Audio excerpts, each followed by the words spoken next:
শুধু আমার দেহটা ছাড়া আমার কোনো কিছুই আমার ছিল না। আমাকে খুন করে ফেলার জন্য টাকা দিয়েছে খুনিকে। যাদেরকে এই হাতে লালন পালন করেছি তাদের কাছে আমি অযোগ্য একজন মানুষ। এখন দিতে পারি না হয়তো তাদের প্রয়োজন অনুযায়ী, যার কারণে আমি এখন তাদের কাছে গলার কাটা, শত্রু। আসসালামু আলাইকুম, আমি পপি। দীর্ঘ 28 বছর চলচ্চিত্রে কাজ করেছি, অনেক সুনামের সাথে, সম্মানের সাথে। কোটি কোটি দর্শকদের ভালোবাসা পেয়েছি, ইন্ডাস্ট্রির মানুষের ভালোবাসা পেয়েছি। কিন্তু এই মুহূর্তে আমি ক্যামেরার সামনে কথা বলছি একজন ব্যর্থ মানুষ হিসাবে। ব্যর্থ মানুষ বলছি এই কারণে, সবার মন জয় করতে পারলেও দীর্ঘ 28 বছর আমি যাদের জন্য কাজ করেছি, যাদেরকে এই হাতে লালন পালন করেছি, তাদের কাছে আমি অযোগ্য একজন মানুষ। তাদের মন মতো চলতে পারিনি, তাদের মনের মতো করে নিয়ন্ত্রিত হতে পারিনি। হয়েছি, একসময় হয়েছি, কিন্তু এখন হতে পারি না। তার করে বলেছি আমি একজন ব্যর্থ মানুষ। একটা মানুষ তো সবসময় সবার কাছে ভালো হতে পারে না, সব সময়ের জন্য ভালো হতে পারে না। আমি যখন ইনকাম করেছি, দু হাতে দিতে পেরেছি, লুটাতে পেরেছি, তখন আমি আমার পরিবারের কাছে অনেক প্রিয় একজন মানুষ ছিলাম। এখন দিতে পারি না হয়তো তাদের প্রয়োজন অনুযায়ী, যার কারণে আমি এখন তাদের কাছে গলার কাটা, শত্রু।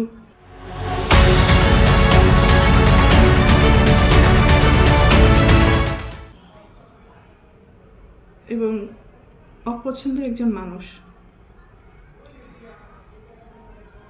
দীর্ঘ 2 দিন যাবৎ আমি আসলে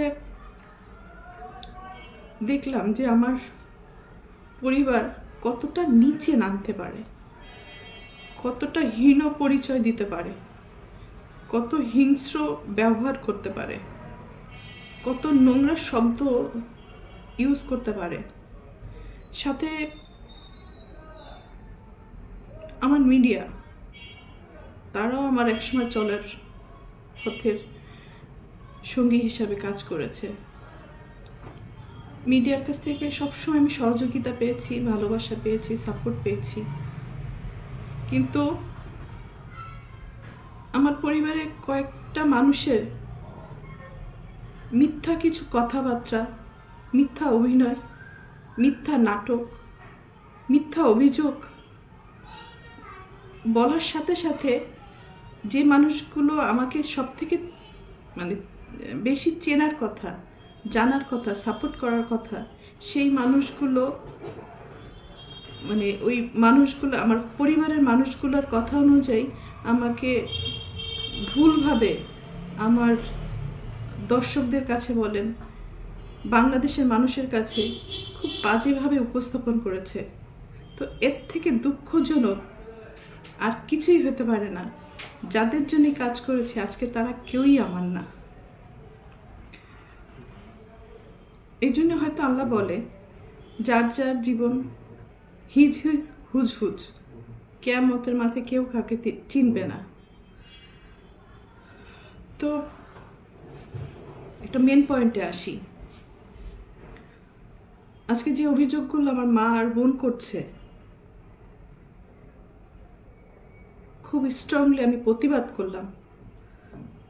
এর পুরোটাই মিথ্যে, বানোয়াট, এবং তাদের স্বার্থ উদ্ধার হয়নি বলে আজকে সত্য একটা জিনিসকে অসত্য বলে প্রমাণিত করার চেষ্টা করছে। আমি একজন শিল্পী মানুষ, আমি কি ভূমিদস্যু? আজকে যাদেরকে আমি এই 2 হাতে ছোটবেলার থেকে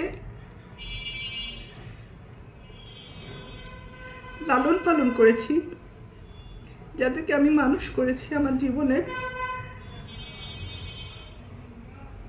অনেকগুলো সময়, সুন্দর একটা সময়, প্রতিটা মানুষের একটা সুন্দর সময় থাকে, নিজের জীবন উপভোগ করার সময়, সেই সময়টা আমি তাদের জন্য ব্যয় করেছি, তাদের পিছনে ব্যয় করেছি, তাদেরকে মানুষ করার জন্য। কারণ আমার বাবা মায়ের সন্তান আমার সন্তান না, কিন্তু তারা কিন্তু আমার দায়িত্ব না। তারপরেও আমি আমার ভাই বোনদেরকে নিজের সন্তান হিসেবে লালন পালন করেছি, দায়িত্ব পালন করেছি। নিজের ভবিষ্যৎ, নিজের ভালো লাগা মন্দ লাগা অনেক কিছুই বাদ দিয়ে দিয়েছি শুধু আমার ভাই বোনদেরকে মানুষ করার জন্য। কিন্তু এখন এসে দেখলাম মানুষ তো হয়নি, হিংস্র কিছু পশুও বলবো না, পশুরা তো আসলে খুব কৃতজ্ঞতা থাকে পশুদের মধ্যে, কিন্তু এদের মধ্যে সেই কৃতজ্ঞতা বোধটুকু নেই। আর উপরের দিকে থুতু ফেললে তো নিচের দিকেই আসে। কাদের নামে অভিযোগ করব? অভিযোগ তো আসলে করে বাইরের লোকদের মানে নামে। আর আমি যেহেতু আমার ভাই বোনদেরকে, আমার বাবা মাকে অনেক ভালোবাসি, যার কারণে আমার জীবনে আমি অনেক কিছু ফেস করেছি তাদের দ্বারা। নির্যাতিত হয়েছি, লাঞ্ছিত হয়েছি, অপমানিত হয়েছি। নিজের এত বছর যে আমি ইন্ডাস্ট্রিতে ইনকাম করেছি, তারা আমার সাথে বেইমানি করেছে। আমার সমস্ত অর্থ আমার কাছ থেকে নিয়ে নিয়েছে। আমার টাকা দিয়ে কেনা সয় সম্পত্তি কোনো কিছুই আমার নামে ছিল না, আমার প্রত্যেকটা ভাই বোনের নামে ছিল। আমার অ্যাকাউন্টগুলো শূন্য ছিল এবং আমার গাড়ি, শুধু আমার দেহটা ছাড়া আমার কোনো কিছুই আমার ছিল না, সব কিছুই তাদের আন্ডারে ছিল। আমিও তাদের আন্ডারে ছিলাম। তো একটা পর্যায়ে এসে মানুষের জীবনে বেঁচে থাকার জন্য কিছু না কিছু প্রয়োজন হয়। তো বেঁচে থাকার মতো শুধু আমার জানটা ছিল হয়তো। তো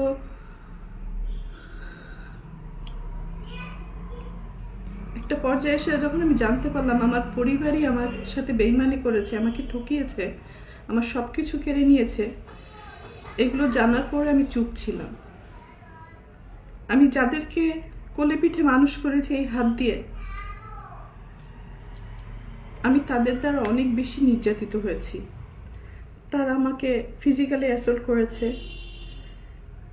আমার টাকা চুরি করে আমাকে মারার প্ল্যান করেছে, আমাকে খুন করে ফেলার জন্য টাকা দিয়েছে খুনিকে।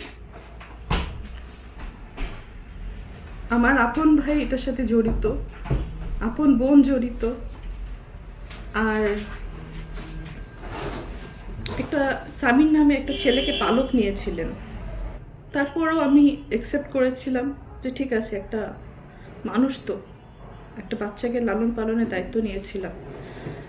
তো পরবর্তীতে দেখলাম এটা যখন হাতে পায়ে বড় হয়ে গেছে, তখন ওই হাত দিয়েই আবার আমাকে আঘাত করেছে।